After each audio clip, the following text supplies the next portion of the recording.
안녕하세요. 노무현 대통령 묘역의 숨은 의미에 대해 말씀드리겠습니다. 자신을 추방한 자들의 소통 공간이라는 부제를 붙였는데요.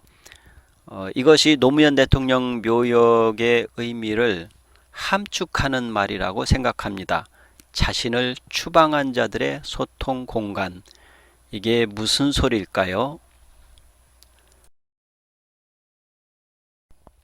말씀드리기 전에 소개 말씀을 드리겠습니다. 제 이름은 지창영입니다. 본업은 시인, 즉 시를 쓰는 사람입니다. 시집으로 송전탑이 있고요. 부업으로는 번역과 강의를 합니다. 오늘 이렇게 만나 뵙게 돼서 정말 반갑습니다.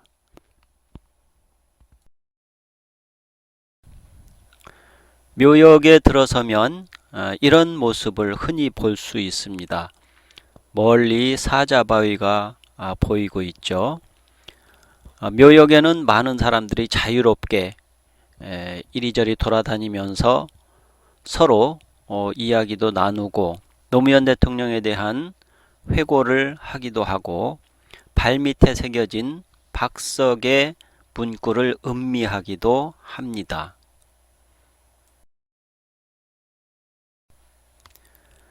묘역을 멀리서 내려다본 모습입니다. 사자바위에서 내려다본 모습인데요. 삼각형으로 이루어진 것이 특색이죠. 피라미드가 생각나는 그런 구조입니다. 바로 옆길로는 차들이 왕래할 수 있는 도로가 길게 뻗어 있고요. 마을과 인접해 있는 것을 볼 수 있습니다. 묘역만 확대해서 본 그림입니다. 맨 꼭대기에 수반이라고 해서 물이 고여 있는 것이 특징이고요. 대통령의 무덤은 맨 아랫부분에 있습니다. 피라미드의 상단이 아니고 하단에 위치해 있다는 것이 특징입니다. 그 사이에 이리저리 이어진 길과 같은 모양이 또 하나의 특징이고요. 이러한 묘역이 과연 어떤 의미를 담고 있는가, 이것을 오늘 살펴보겠다는 얘기입니다. 노무현 대통령 묘역의 숨은 의미에 대해 말씀드리고 있습니다. 숨은 의미를 알려면 이 묘역을 설계한 분의 생각을 읽어볼 필요가 있습니다. 승효상님인데요. 어떤 생각을 가지고 설계를 했는지 인용 부분을 읽어보겠습니다. 봉하마을 묘역은 죽은 자의 집이지만 이 역시 산 자의 집과 상통하는 부분이 있습니다. 제가 우리 전통 건축의 특성에서 이어받아 현대 건축에서 시도해온 비움의 구축을 시도한 작품이라는 점에서 선보이기로 한 거죠. 이렇게 말씀했죠. 죽은 자의 집이라고 했습니다. 무덤이기 때문에 죽은 자의 집은 물론이지만 산 자의 집과 상통하는 부분이 있다고 했습니다. 이 부분에 특징이 있다고 봐야 하겠죠.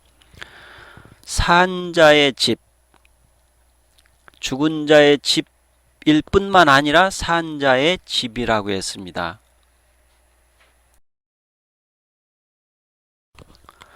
노무현 대통령의 묘역은 죽은 자를 위한 공간이기도 하지만 산자와의 소통 공간이라고도 했습니다.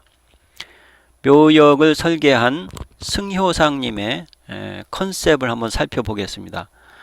승효상님은 묘역을 일컬어 스스로를 추방한 모두를 위한 풍경이라고 했습니다.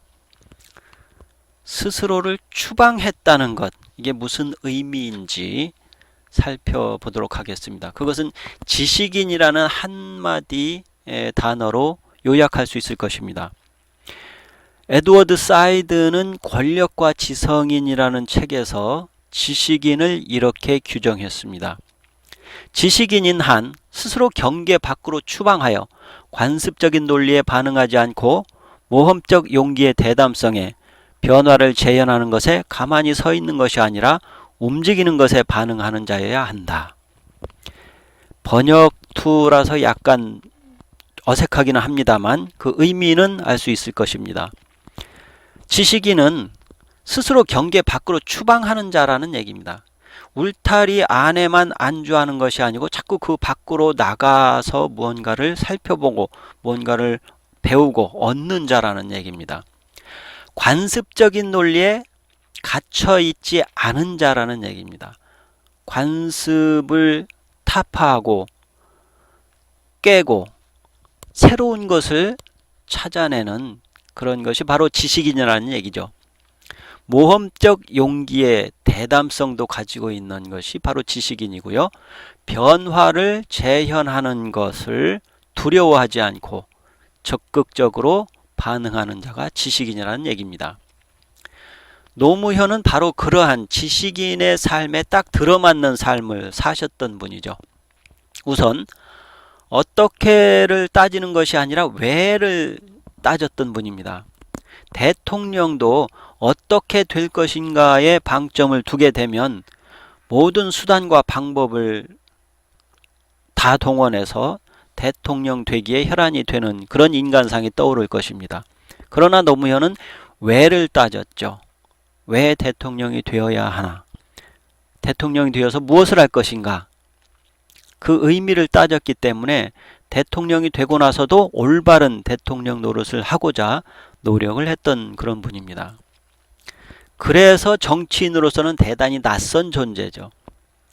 우리가 흔히 생각하는 정치인은 표를 의식해서 해야 될 말도 때로는 못하고 때로는 하지 말아야 될 약간의 거짓말도 표를 위해서는 서슴없이 하는 것이 우리 머릿속에 남아있는 정치인의 모습입니다. 그러나 노무현은 그 반대의 길을 걸으셨던 분이죠. 자기에게 손해가 날 줄 알면서도 불리한 지역에 출마를 했던 분입니다. 자기에게 결코 이롭지 않다는 것을 알면서도 손을 번쩍 들고 이의 있습니다 라고 외쳤던 그런 분입니다. 우리가 생각하는 정치인으로서는 낯선 존재죠. 그분은 친숙함에 대해서 계속 반기를 들었습니다. 스스로 낯설어 함으로써 따지고 되물었던 분입니다. 대통령이 되고 나서도 내가 이 자리에서 이렇게 하는 것이 과연 옳은 것인가 따졌던 분이죠. 그래서 옳으면 실천하고 아니면 다시 반기를 드는 그런 사람이었죠. 친숙해지면 더 이상 지식인이 아니라고 했습니다. 관습에 안주하고 습관에 머물고 그런 존재는 지식인이 아니라는 얘기죠. 노무현은 그렇지 않았습니다. 스스로를 객관화했죠. 국민의 눈으로 자신을 되돌아보고 국민의 시선으로 볼 때 과연 나는 어떤 존재일 것인가? 어떻게 행동해야 하는가? 항상 되돌아보셨던 그런 분입니다. 그러한 지식인의 모습을 스스로를 추방한 자라고 한마디로 함축할 수 있죠. 경계 밖에 머물지 않고 관습에 머물지 않고 스스로 자꾸 밖으로 뛰쳐나가 새로운 것을 개척하는 자.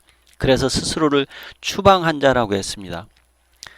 그러한 대통령을 따르는 국민의 모습도 바로 스스로를 추방한 그런 자가 될 수 있죠. 대통령의 모습을 흠모하고 존경하고 그분을 따르고자 하는 그런 마음이 있는 한 스스로를 추방하게 돼 있습니다. 그래서 묘역 조성의 컨셉을 스스로를 추방한 모두를 위한 풍경이라고 잡았던 것입니다.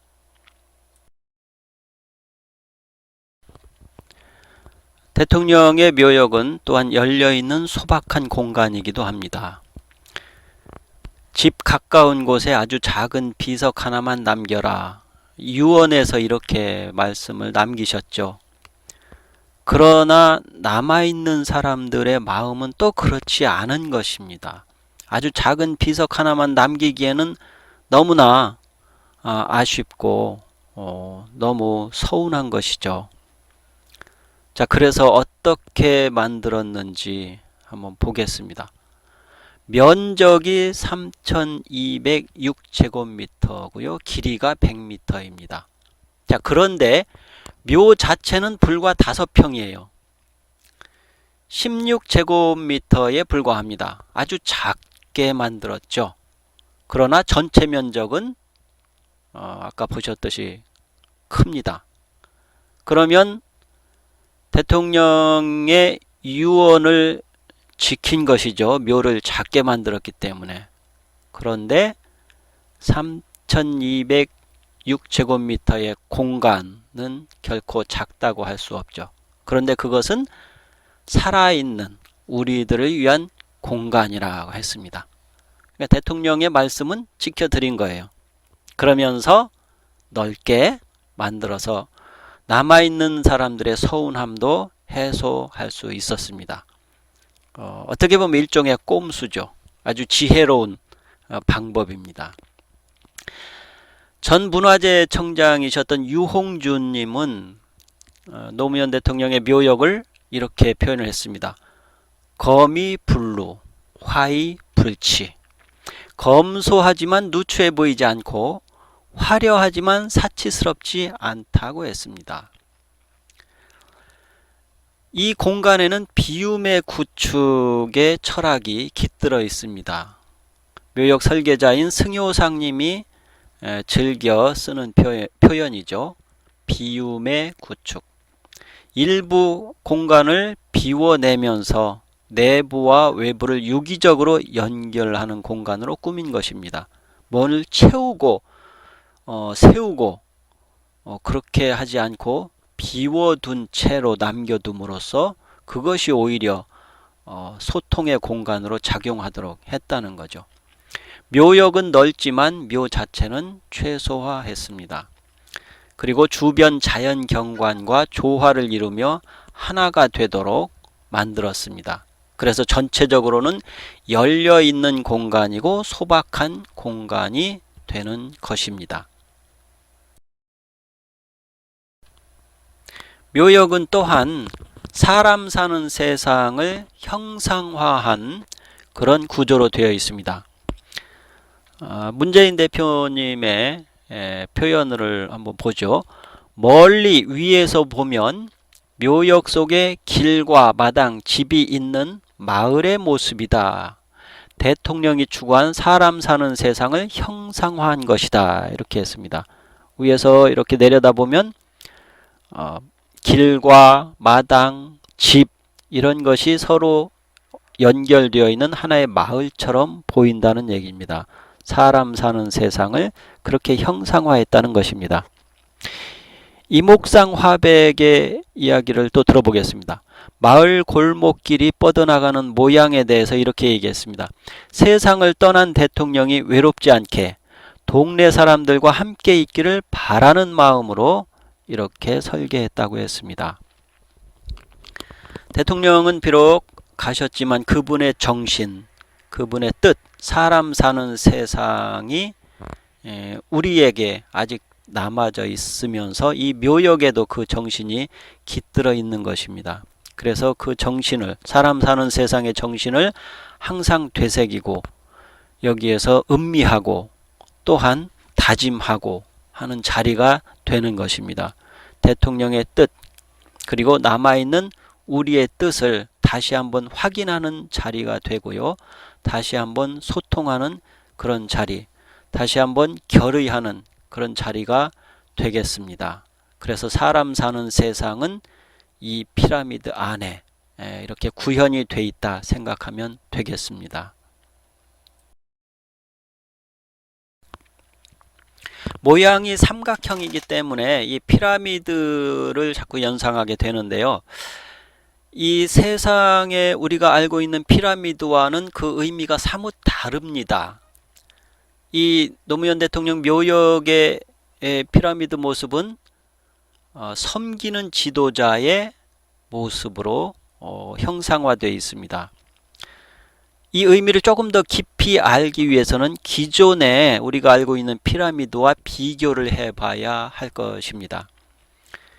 기존의 피라미드는 역시 왕의 무덤이죠. 왕의 무덤이지만 왕의 위치는 상단부로 되어 있습니다. 왕의 방이 피라미드의 위에 놓여 있다는 얘기죠.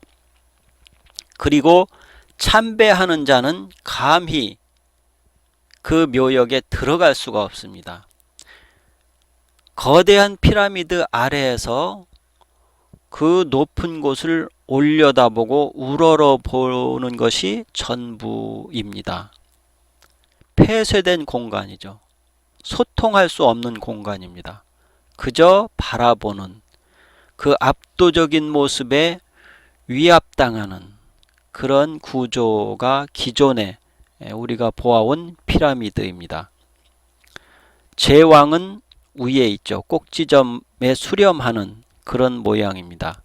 왕의 권위는 위에서부터 아래로 압도하는 그런 형상으로 되어 있습니다. 그 반면에 노무현 대통령의 묘역은 왕이 위에 있는 것이 아니고 맨 아래 피라미드의 하단부에 있습니다. 그 반면에 참배객은 맨 꼭대기에서부터 아래로 내려와서 대통령을 만나는 구조로 되어 있습니다.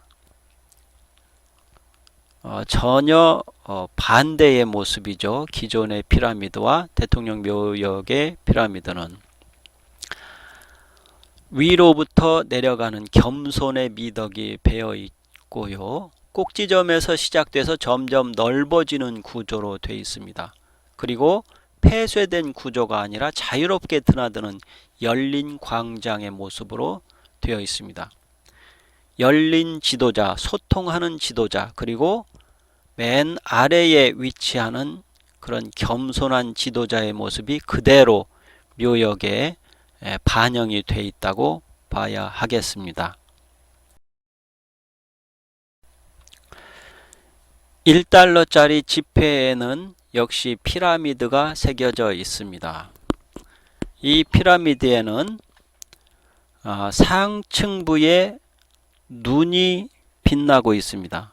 이 눈은 세상을 지배하는 눈이고요. 세상을 보는 눈이고요. 세상을 감시하는 눈으로 해석할 수 있습니다. 그 주변에 쓰여 있는 글자를 우리말로 옮겨보면 이렇습니다. 신은 우리가 하는 일을 좋아한다. 새로운 세계 질서. 즉 자신들이 신의 대리인으로서 새로운 세계 질서를 만들고 있다는 그런 상징을 이 달러에 박아 넣은 것입니다. 여기에 대한 자세한 내용은 여기서 논할 것은 아니기 때문에 일단 기존에 우리가 알고 있는 피라미드의 권위적 구조는 바로 세계를 지배하는 하나의 힘으로 존재하고자 하는 그런 욕망을 대변한다. 이렇게 생각하고 넘어가겠습니다. 그와 같이 세계를 지배하고자 하는 욕망은 여러 가지 형태로 나타났습니다. 그러한 것들을 고발하는 책들은 무수히 많습니다만 대표적인 것으로 이런 것을 볼 수 있습니다. 세계를 움직이는 보이지 않는 손, 빌더버그 클럽. 여기에는 소수의 집단이 이 세계를 지배하기 위해서 어떻게 움직이고 있는지, 미국을 어떻게 움직이고 세계를 어떻게 움직이고 있는지 잘 그려져 있습니다. 또 한 권의 책, 경제 저격수의 고백이라는 책입니다. 이 책을 쓴 존 퍼킨스라는 사람은 실제로 경제 저격수로 활동했던 그런 전력이 있는 사람입니다. 자기가 활동하다 보니까 이것은 아니다 싶어서 세상을 이렇게 움직여서는 안 된다 싶어서 그 일을 고백하고 자신이 직접 한 일까지 고백하고 반성하고 고발하는 내용입니다. 미국이 하는 일 중에 이와 같이 세계 지배를 위해서 경제적으로 지배하고 군사적으로 지배하는 일을 고발하고 있는 것입니다. 그와 같은 부조리한 세계 질서를 잘 표현한 만평이 있습니다. 이와 같이 강자가 법과 정의가 되는 탐욕의 세계 질서가 수립되어 있다는 것입니다. 이 세상은 강자가 약자 위에 군림하고 약자를 강탈하여도 세계는 어찌할 수 없이, 세계 여러 국가들 어찌할 수 없이 그냥 바라보고만 있어야 하는 이러한 상태가 현재의 세계 질서라는 얘기입니다.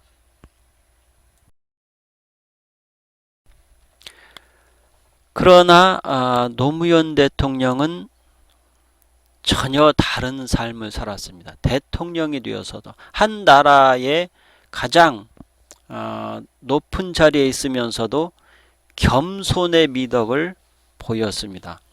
할머니를 만나면 키를 낮추어서 시선을 맞추고 소통을 해 주셨던 분이고요. 아무것도 모르는 코 흘리게 어린이들 앞에서도 아주 자연스럽게 고개를 숙이는 겸손한 모습을 보였던 분입니다. 동네 주민들을 만나도 고개를 숙이셨고 학생들을 만나도 고개를 깊이 숙여서 인사하셨던 그런 분입니다.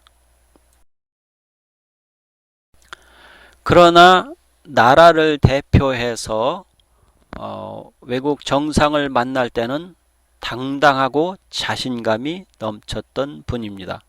고개를 숙이고 있는 사람이 누군지 한번 보십시오.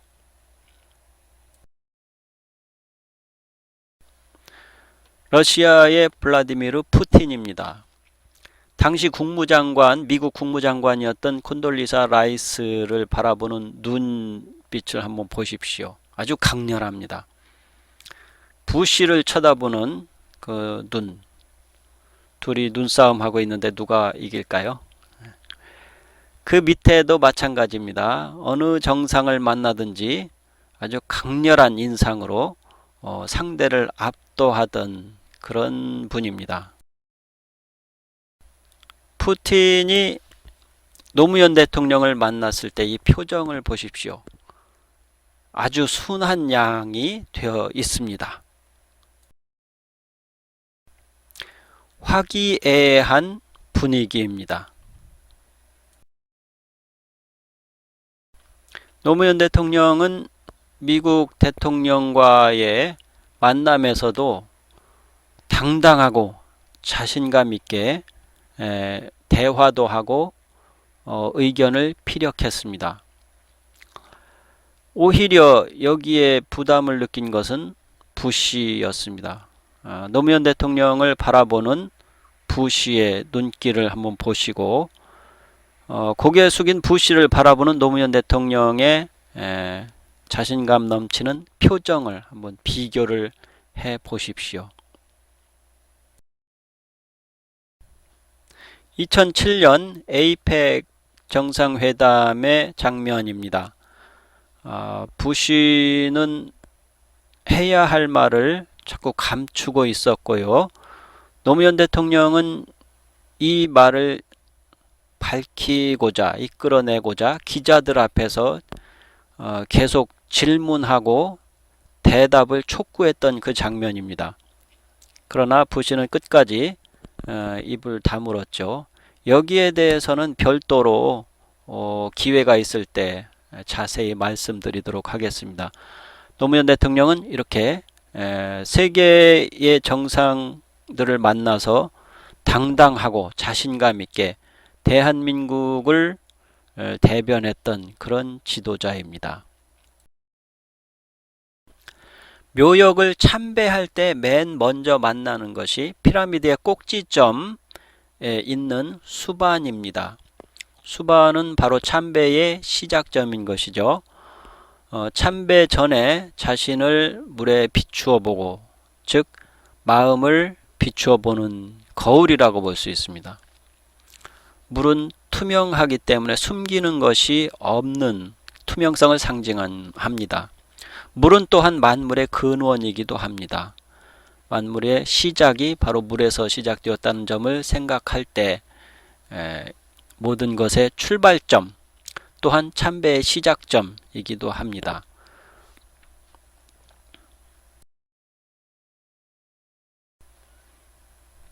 쓰여 있는 것처럼 수반은 마음을 비추는 거울입니다. 여기에 손을 씻거나 이물질을 던지면 안 되겠죠. 다만 우리들의 마음을 비춰보고 그동안 내가 어떻게 살았는가, 노무현 대통령을 만날 수 있는 마음의 준비가 되어 있는가, 노무현 대통령의 삶을 내가 과연 실천해 왔던가, 이런 자신을 이렇게 반추해보고 반성해보는 그런 계기로 삼는 곳입니다. 이와 같이 수반에는 모든 것이 그대로 비추기도 하고 바닥의 자갈도 동시에 볼 수 있습니다. 자연의 모습도 비추고요. 사람의 모습도 비춥니다. 그리고 가만히 들여다보면 우리의 자신의 마음까지 비춰주는 것을 알 수 있습니다. 수반을 지나서 만나는 곳이 바로 월대입니다. 월대는 궁전 앞에 있는 섬도를 일컫는 것이죠. 종묘, 서울의 종묘에 가면 이런 월대를 만날 수 있습니다. 종묘는 한국에서 가장 신성하고 장엄한 죽음의 공간이라고 할 수 있죠. 마당이 있고 그 마당보다 한 단계 높은 공간이 있습니다. 높은 공간이 시작되는 그 격상된 공간을 월대라고 합니다. 이곳은 비워놓았기 때문에 절대적인 곳이라고 할 수 있습니다. 무엇을 여기에 채워놓는 것이 아니고 오히려 비워놓았기 때문에 더 절대적인 공간이라고 생각할 수 있는 것이죠. 비물질의 아름다움이 구현된 공간이라고 했습니다. 비워놓았기 때문에 오히려 의미가 깊은 공간이죠. 격조 높은 만남의 공간입니다. 월대 아래에 서 있을 때와 월대 위로 올라갔을 때의 우리의 마음은 달라지게 됩니다. 그러니까 수반에서 자신의 모습을 한번 비춰보고 그 월대 아래에서 한 단계 높은 또 다른 공간으로 올라갈 준비를 하는 것입니다. 다시 말씀드려서 대통령을 만날 수 있는 마음의 준비를 하는 그런 공간이 되겠습니다. 월대를 지나서 우리는 헌화대를 만나게 됩니다. 이곳은 추모의 마음을 모아서 제물을 드리는 공간이죠. 우리가 드리는 제물은 꽃으로 대변이 됩니다. 이 공간은 또한 자주적이고 자발적인 참여의 장이라고도 할 수 있습니다. 의무적으로 오는 곳이 아니고 누가 시켜서 오는 것이 아니고 우리가 오고 싶어서 자주적으로 자발적으로 참여하는 꽃을 들고 스스로 오는 그런 공간입니다. 대통령께서 살아계신 공간이라면 이곳은 국회의사당쯤으로 생각할 수 있을 것입니다. 우리의 뜻이 모여지는 곳. 그러나 돌아가신 공간, 묘역이기 때문에 여기는 제물을 드리는 공간으로 존재하게 되는 것입니다. 헌화대를 지나서 비로소 너럭바위 묘를 만나게 됩니다. 대통령께서 유언으로 남기신 아주 작은 비석이 바로 이것입니다. 높은 기념탑을 세운 것도 아니고 역동적인 조각을 만들어 세운 것도 아닙니다. 그저 소박한 무덤에 불과하죠. 그러나 여기는 곧 깨어있는 시민의 구심점입니다. 전국에서 노무현 대통령을 그리워하며 모여드는 그 구심점이죠. 지도자가 있는 자리입니다. 단군의 자리이고 제왕의 자리입니다. 그러나 이 지도자는 위에서부터 권위로 내리 누르는 그런 지도자가 아니고 자발적으로 온 백성이 아래로부터 받드는 그런 진정한 리더입니다. 너럭바위에 새겨진 대통령 노무현이라는 글자는 지관 스님이 쓰신 글자인데요. 생전의 직함을 나타냅니다. 그 밑에 철판에는 민주주의의 최후의 보루는 깨어있는 시민의 조직된 힘입니다 하는 대통령의 핵심 메시지가 신영복 교수의 글씨로 새겨져 있습니다. 대통령의 직함 그리고 대통령의 핵심 메시지가 이 공간에 새겨져 있습니다. 우리는 참배할 때마다 대통령 노무현을 떠올리게 되고 그분이 남기신 핵심 메시지를 다시 한번 새겨보게 되는 것입니다. 너럭바위 뒤쪽으로 길게 철판이 벽으로 세워져 있는 것이 있습니다. 그것은 곡장이라고 하는데요. 능이나 묘를 둘러싼 담을 곡장이라고 합니다. 이 곡장의 재질은 내후성 강판이라고 했습니다. 세월이 흐름에 따라서 색깔이 변하게 되는데요. 맨 처음에는 검은색이었다가 붉은색으로 변했다가 마침내 암적색으로 고착이 됩니다. 묘역 설계자인 승효상님은 기억을 담기에 이만한 재료가 없다고 했습니다. 즉 우리의 기억도 1년이 지나고 3년이 지나고 10년이 지남에 따라서 달라집니다. 그 의미가 달라지고 그 깊이가 달라지고 그 강도가 달라지게 되죠. 그와 같이 이 철판도 우리의 기억의 변화를 상징하듯이 색깔이 변하게 되는 것입니다. 길이는 60m고요. 높이는 3m로 되어 있습니다. 참배를 마치고 나면 묘역 여기저기를 둘러보게 됩니다. 사통팔달로 이어진 도로와 같은 길을 볼 수 있는데요. 이것은 박석으로 메시지가 새겨진 박석으로 꾸며진 길입니다. 국민 한 사람 한 사람이 자발적으로 참여하여 메시지를 새겨서 만든 박석들이 이어져 있다는 것이 특색입니다. 국민의 뜻이 이렇게 서로 소통하는 가운데 길을 만든다는 그런 의미가 있죠. 그러나 이 길은 사방으로 자유롭게 열려 있는 것 같으면서도 자연스럽게 하나의 지향점으로 몰리게 되어 있습니다. 수렴되게 되어 있습니다. 그곳은 바로 대통령께서 잠들어 계신 너럭바위이죠. 한 곳을 지향하면서 동시에 자유롭게 여기저기 드나드는 넘나드는 모습을 이 묘역에서 흔히 볼 수 있습니다. 그것이 바로 자연스럽게 사람 사는 세상을 상징하기도 하죠. 또한 묘역의 컨셉에서 살펴보았듯이 죽은 자와 산 자가 소통하는 공간으로서 제 역할을 하는 것입니다.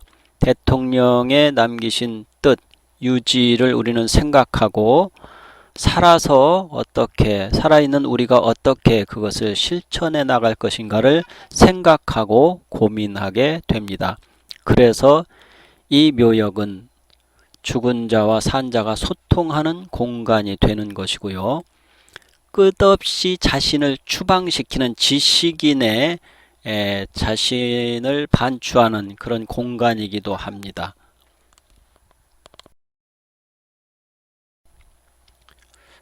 묘역에는 또한 두 줄기의 물길이 있습니다. 물길은 우리 인체로 따지면 핏줄과 같은 것이죠. 농경사회로 말하면 농수로와 같은 것이고요. 도시로 따지면 강과 같은 것입니다. 문명의 발상지는 곧 물길이 있는 곳에서 시작되었다는 것을 생각할 때 물이 가지고 있는 의미는 그만큼 깊다고 할 것입니다.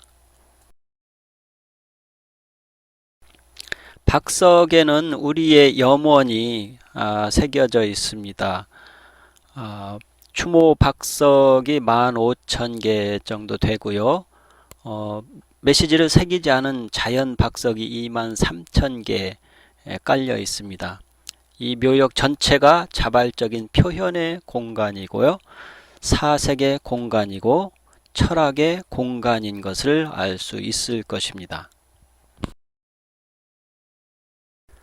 대통령의 삶을 다시 한번 간략히 되돌아보겠습니다. 국민을 사랑하셨던 분이고요.